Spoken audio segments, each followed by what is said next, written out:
Assalamualaikum. Ketemu lagi dengan Bu Ain. Kali ini kita akan membahas tentang trigonometri untuk ukuran sudut dan perbandingannya.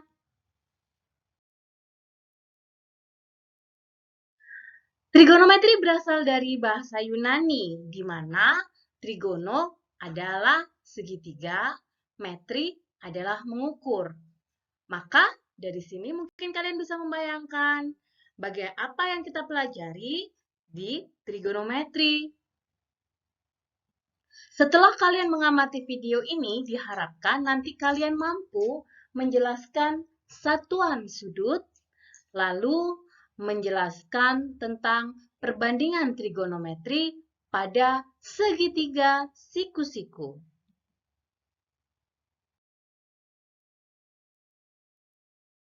Pernahkah kalian membayangkan bagaimana cara mengukur tinggi suatu gedung di mana kalian berada dalam satu buah truk?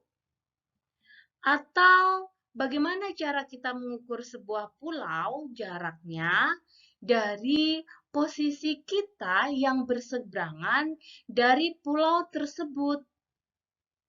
Atau bahkan bisakah kalian membayangkan bagaimana di angkasa tidak terjadi tabrakan dari dua pesawat atau lebih?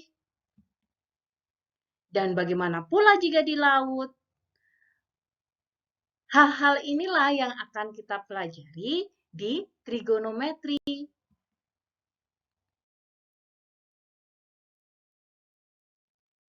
Secara sederhana, menggunakan trigonometri itu berkaitan dengan sudut. Trigonometri sering sekali digunakan oleh banyak ilmuwan, baik pada astronot, engineer, surveyor, di bidang fisika, teknik, bahkan kedokteran. Dalam bidang matematika sendiri, trigonometri digunakan untuk menentukan relasi antara sisi dari sudut pada suatu segitiga. Dulu kalian sudah belajar jenis-jenis daripada sudut. Ada sudut lancip, ada sudut siku-siku, ada tumpul, ada lurus, atau bahkan kalian sudah mengenal bagaimana sudut itu terbentuk 335 derajat. Atau sudut seperti ini. Berapa ya sudut yang semacam ini? Sudut adalah hasil putaran sinar garis dengan titik pusat. Jadi, sudut ini terbentuk dari suatu pusat.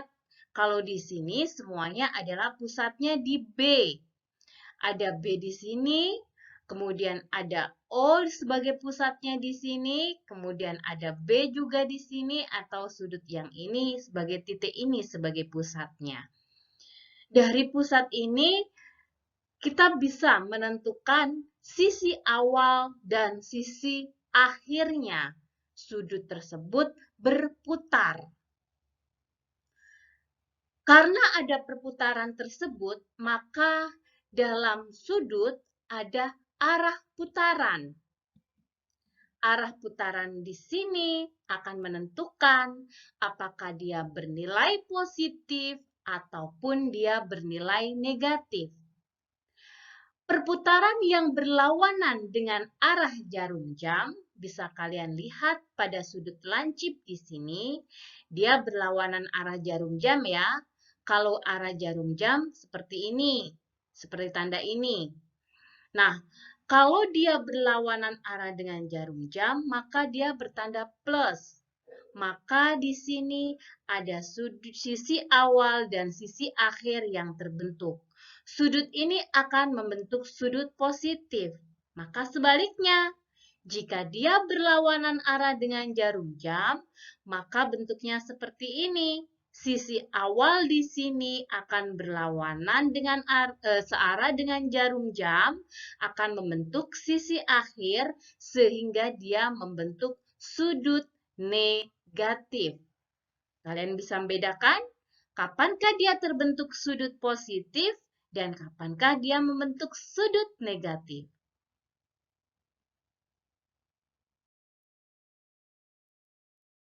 Kita sudah mengenal dulu tentang ukuran sudut. Apa ya ukuran sudut tersebut? Ada yang derajat ya. Nah, selain derajat, ada ukuran besar sudut bisa dinyatakan dalam bentuk radian atau kita simbolkan dalam bentuk rad seperti ini. Satuan derajat. Pada suatu lingkaran yang sudah kita pelajari, satu putaran penuh dalam suatu lingkaran akan membentuk 360 derajat. Seperti ini ya. Dari sini, satu putaran sama dengan 360, maka ketika kita membagi menjadi 360 putaran, maka akan terbentuklah satu derajat. Apa itu satuan radian? Satuan radian, bisa kalian lihat pada gambar tersebut, adalah sudut 1 radian diperoleh dari busur, panjang busur di sini dibagi dengan jari-jari. Panjang busurnya dibagi dengan jari-jari. Itu adalah radian. Maka ketika panjangnya busur adalah R, kalau dari AOB dari grafik tersebut, dari gambar R, dan jari-jarinya adalah R, maka inilah yang kita sebut sebagai satu radian.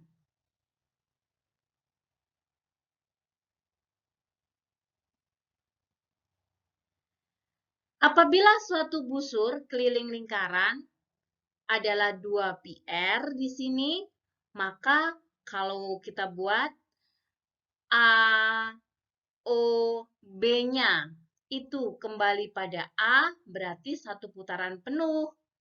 Kalau satu putaran penuh kembali ke A, maka dia berputarnya seperti ini. Busurnya akan menjadi keliling daripada lingkaran tersebut.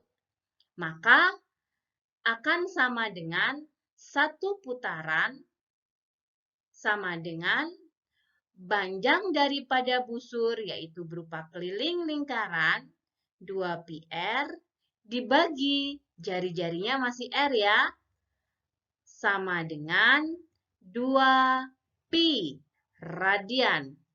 Maka kita tahu bahwa dalam satu putaran lingkaran, besarnya adalah 2 pi radian.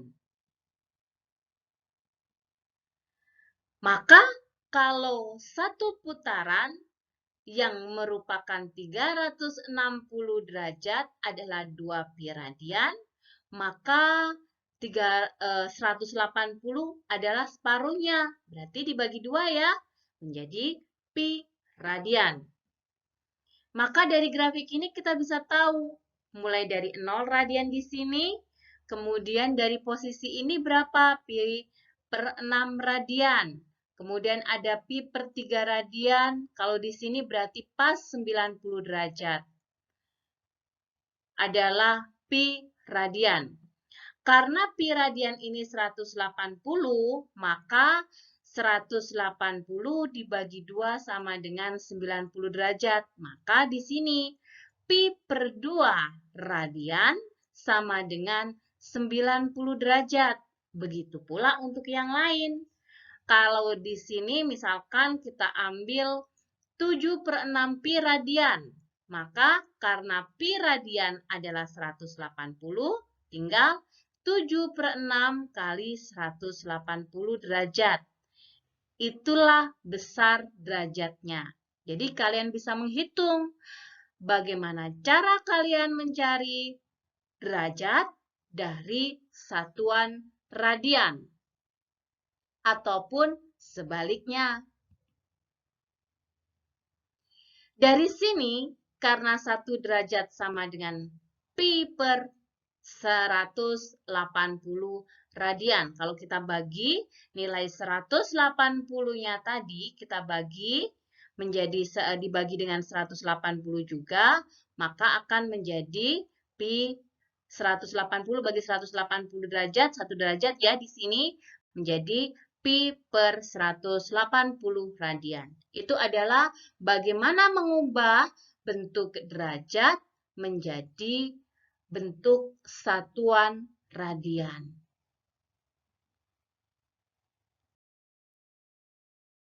Coba kita amati kasus berikut ini.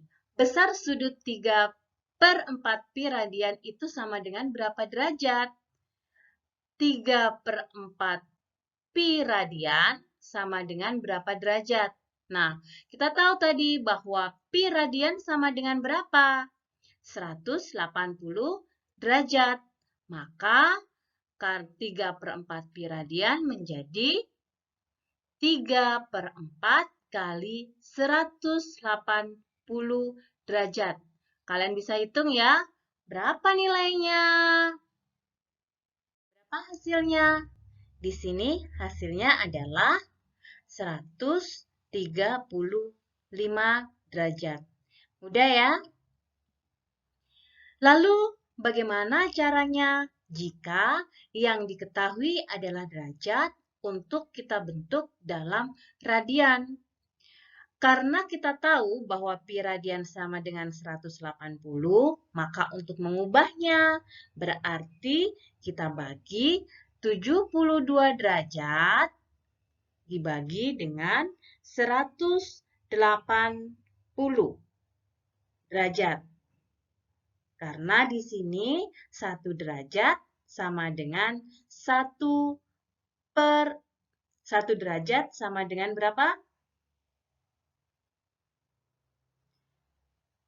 180 derajat pi radian.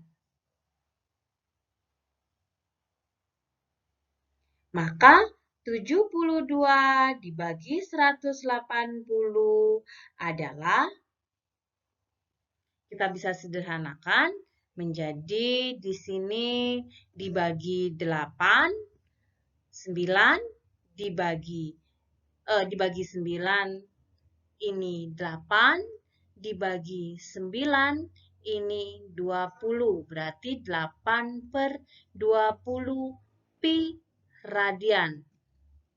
Kita sederhanakan lagi, bisa dibagi dengan 4 ya, bagi 2 ya, menjadi 4/20 bagi 2, 10 pi radian.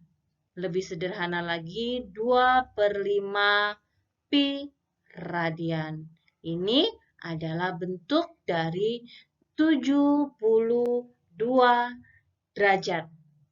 Diubah dalam bentuk radian.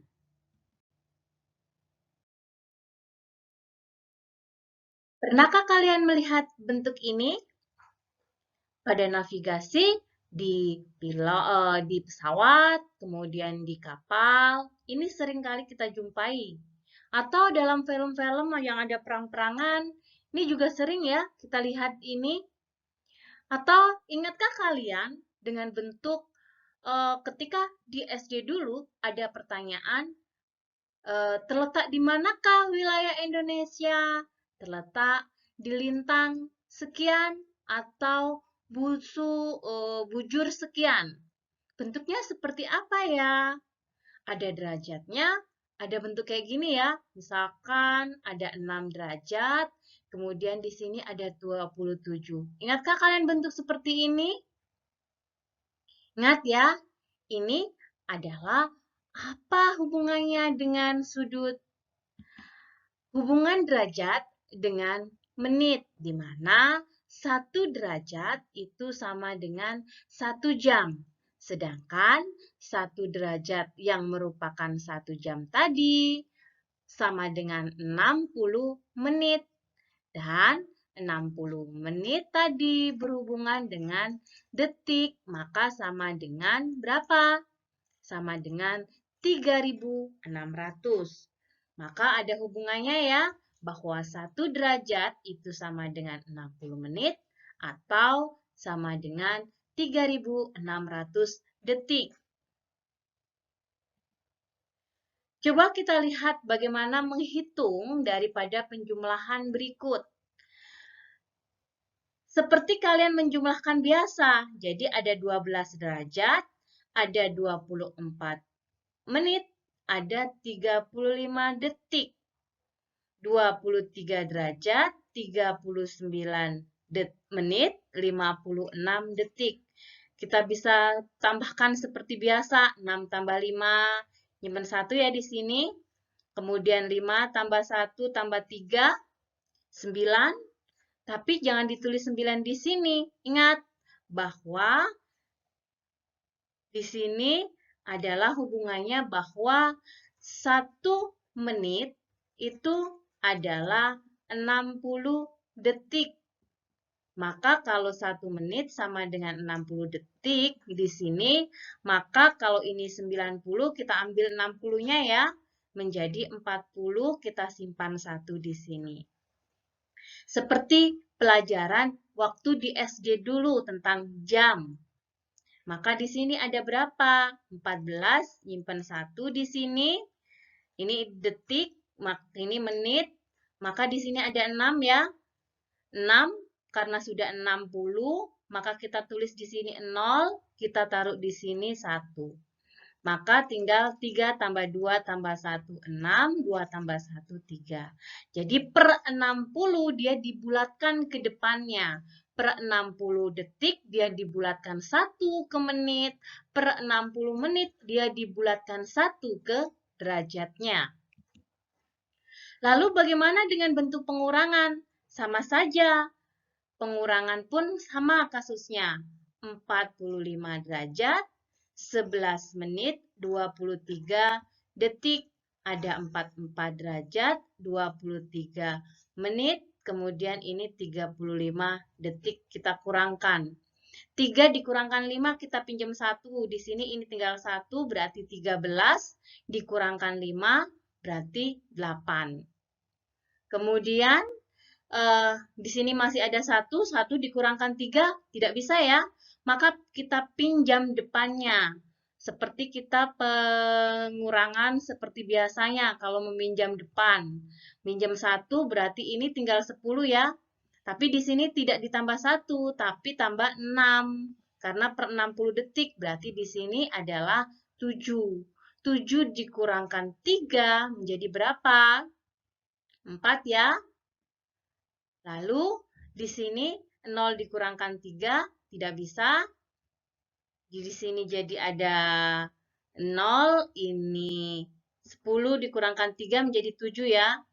Kemudian ini 0, 1 di sini tinggal 0, 0 dikurangkan 2 tidak bisa. Kita ambil dari depannya ini 4, ini menjadi 60 atau 6. 6 sama dikurangkan 2 menjadi 4. Maka di sini 44 dikurang 44, habis ya. Di sini menit dan ini adalah detik. Mudah ya?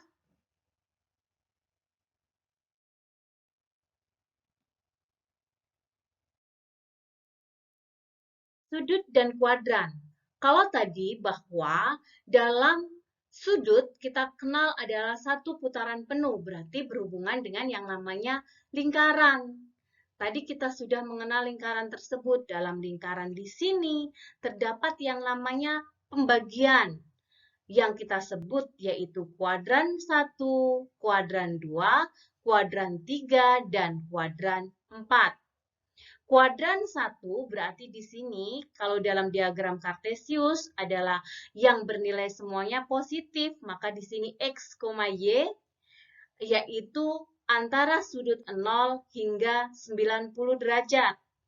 Sedangkan pada kuadran yang kedua yaitu antara 90 hingga 180.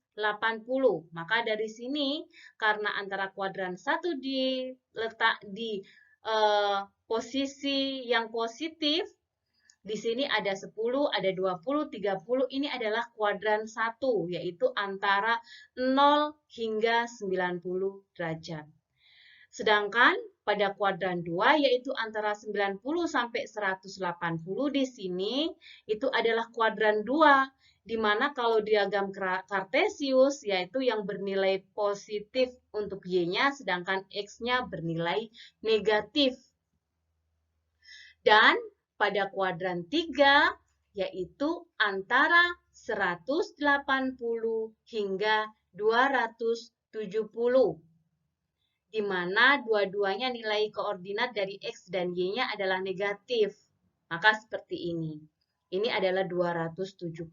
Maka sisanya kuadran 4 di sini, yaitu ketika X-nya yang positif dan Y-nya yang negatif di sini. Dan nilainya antara 270 hingga 360 derajat. Maka terbentuk satu putaran penuh. Ini tadi ya, ini antara 0 sampai 90, antara 90 hingga 180, dan kalau di kuadran 4, 270 hingga 360 derajat. Coba kita lihat, sudut theta adalah 125 derajat. Kira-kira ada di kuadran berapa? 125 derajat. Betul, kuadran 2 ya. Kalau 215? Betul sekali, kuadran 3. Kalau negatif 100, ingat tadi, bagaimana cara kita mengetahui bahwa dia sudut negatif?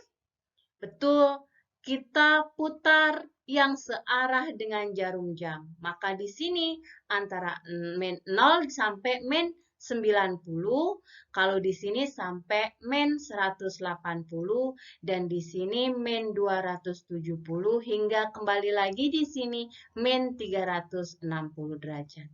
Berbeda arah ya, maka kalau min 100 derajat ada di kuadran berapa? Kuadran 3, berputar ke sini ya. Kemudian kalau min 30, kuadran berapa?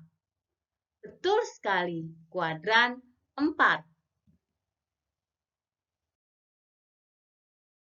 Mengenal tentang ukuran sudut, kemudian ada derajat, ada radian, kemudian ada sudut positif dan negatif. Sekarang kita masuk pada perbandingan trigonometri pada segitiga siku-siku.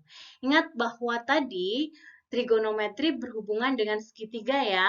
Nah, sekarang kita masuk di segitiga siku-siku sebagai bentuk perbandingan trigonometri. Nah, di sini kita mengenal bahwa dalam segitiga siku-siku, apabila kita mengambil salah satu sudutnya, yaitu sudut A di sini yang kita beri nama theta, maka ada posisi yang namanya bisa kita sebut depan. Depannya sudut. Kemudian ada namanya samping, yaitu sampingnya sudut. Dan posisi yang miring ini, posisi yang kita sebut sebagai miring. Dari yang lain, kalau yang lain tegak lurus ya, sedangkan ini AC ini adalah posisi miring. Perbandingan trigonometri di sini kita buat singkatan sin demi kosami tandesa. Artinya apa? Sin demi kosami tandesa. Sin artinya demi, depan, bagi, miring. Itu untuk mencari nilai sin pada sudut theta. Ingat ya, ini namanya sudut theta. Sudut tetanya yaitu sudut pada A. Jadi apakah boleh kita mencari sudut selain sudut A? Boleh, tidak jadi masalah. Asalkan kalian harus hati-hati. Kalau kita mengambil sudutnya adalah sudut C, ini sebagai alfa di sini, maka yang menjadi depan adalah posisi AB. Yang menjadi samping adalah posisi CB. Sedangkan miringnya masih tetap ya. Maka kita fokuskan di sini untuk nama tetanya. Sedangkan cos theta yaitu kosami artinya samping bagi miring untuk cos theta di sini. Dan untuk tan tetanya adalah desa yaitu depan samping. Berarti depan dan samping di sini. Di sini kita bisa tuliskan Kalau di sini adalah A, B, C, maka kita buat simbolnya. Simbolnya terserah kalian menggunakan apa ya. Kalau A di depan sini, maka Bu Ain kasih nama A-nya kecil di sini. Karena B-nya di sini, maka Bu Ain kasih di sini adalah B kecil. Karena C-nya di sini, maka Bu Ain kasih di sini adalah C kecil. Maka sin theta memiliki nilai demi depan miring, artinya A per B. Ingat, variabelnya tergantung kita memberikan nama variabelnya. Samping bagi miring untuk nilai cos-nya, yaitu kalau di sini sampingnya adalah C, miringnya adalah B. Dan untuk tan yaitu desa, depan samping, depannya adalah A, sampingnya adalah C. Diketahui di sini bahwa yang disebut selain ada sin, ada cos, ada tan, ada yang namanya sek. Sek itu adalah kepanjangan dari sekan. Kemudian ada kosek, kepanjangan dari kosekan, dan ada yang disebut kotan, yaitu kepanjangan dari kotangen. Tan itu adalah tangan.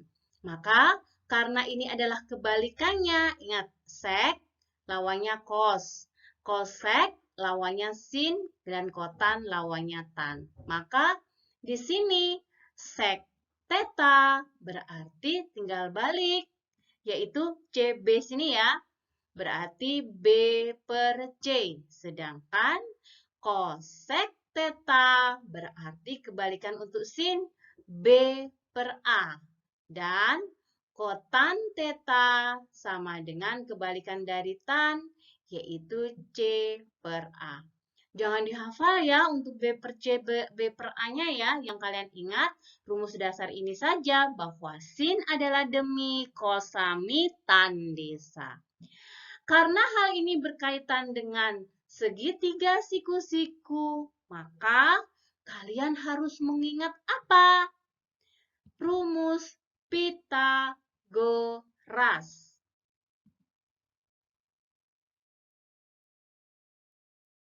Coba, ini adalah rumus Pitagoras yang harus kalian ingat. Bahwa sisi miring di sini, kalau di sini adalah C, maka dia penjumlahannya kalau sisi miring. Sedangkan sisi yang lain adalah pengurangannya ya. Ingat kan? Ini materi SMP. Kalau di sini diminta adalah perbandingan trigonometri. Berarti kita mau nyari. Kita kasih nama dulu. Siapa yang mau sudut mana yang kita cari? Perbandingan mana yang mau kita tentukan? Kita misalkan di sini adalah A, B, C. Maka kalau mencari A, maka di sini adalah sin A, cos A, tan A. Ingat tadi, sin A siapa? Demi, depan, miring. Cos, sami, samping, miring. Tan, desa, depan, samping. Nah, karena demi di sini, maka kita cari depannya 2, miringnya 3. Kalau cos, samping ya. Nah, apakah ada nilainya? Jika tidak ada, apa yang harus kita lakukan? Benar, kita nyari menggunakan Pitagoras. Karena menggunakan Pitagoras, untuk mencari sisi yang lainnya, bukan sisi miring, maka kita buat miring dikurangkan sisi yang lainnya. Jadi, AB di sini sama dengan akar dari 3 kuadrat dikurangkan 2 kuadrat. Jadi, 9 dikurangkan 4, jadi berapa? Akar 5 ya. Maka, kalau samping miring di sini berarti akar 5 per miringnya 3.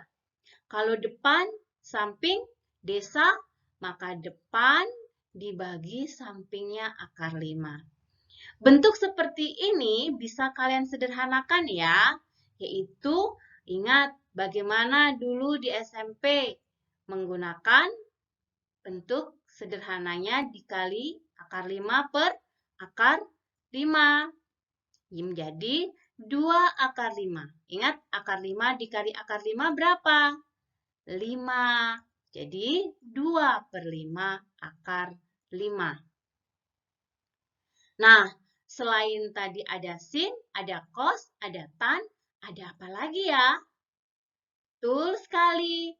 Ada sekan A, ada kosekan A, dan ada kotan A.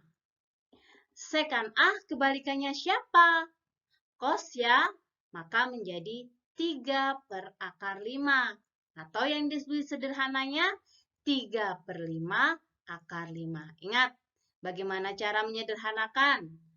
Kemudian kosekan A kebalikan dari sin, yaitu 3 per 2. Kalau sinnya 2 per 3, maka kebalikannya menjadi 3 per 2. Kotan sendiri, tadi tan adalah 2 akar 5, di sini menjadi akar 5 per 2. Nah, kalau ini adalah sudut A. Kalian bisa cari ya sebagai latihan bagaimana mencari pada sudut C.